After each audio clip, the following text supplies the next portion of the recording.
At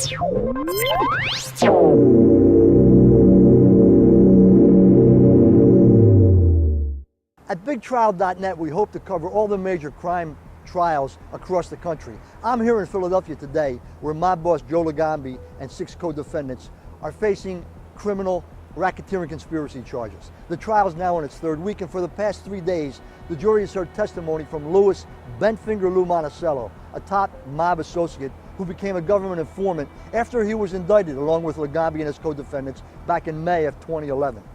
Monticello was a key associate of George Borghese, a mob capo and the nephew of mob boss Joe Legambi. And Monticello has alleged that while Borghese was away in prison on a prior racketeering conviction, Monticello ran his bookmaking and gambling operations, generating at its peak about $10,000 a month.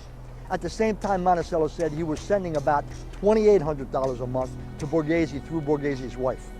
Now, the criminal charges focus on racketeering, extortion, gambling, and bookmaking. Monticello has testified at length about his role in those gambits. But more important, he has told the jury a story of a largely dysfunctional crime family. Legambi, the uncle, George Borghese, the nephew, and Borghese's brother, Anthony. Monticello particularly appeared to enjoy testifying about the personal relationships and the interactions of the dysfunctional crime family.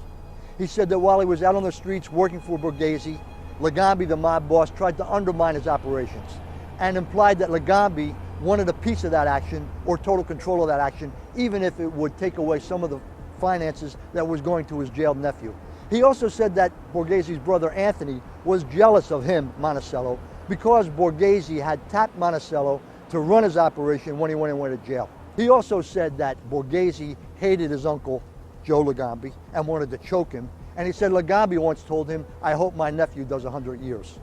That's kind of the dysfunctional crime family that Monticello was portraying for the jury.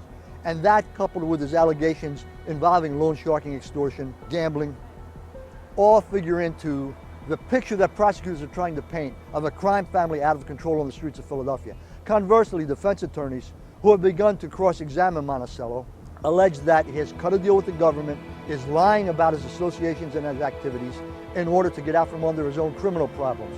They allege that the bookmaking, the loan sharking, and the extortion, by and large, was a Monticello operation in which Borghese had no direct influence.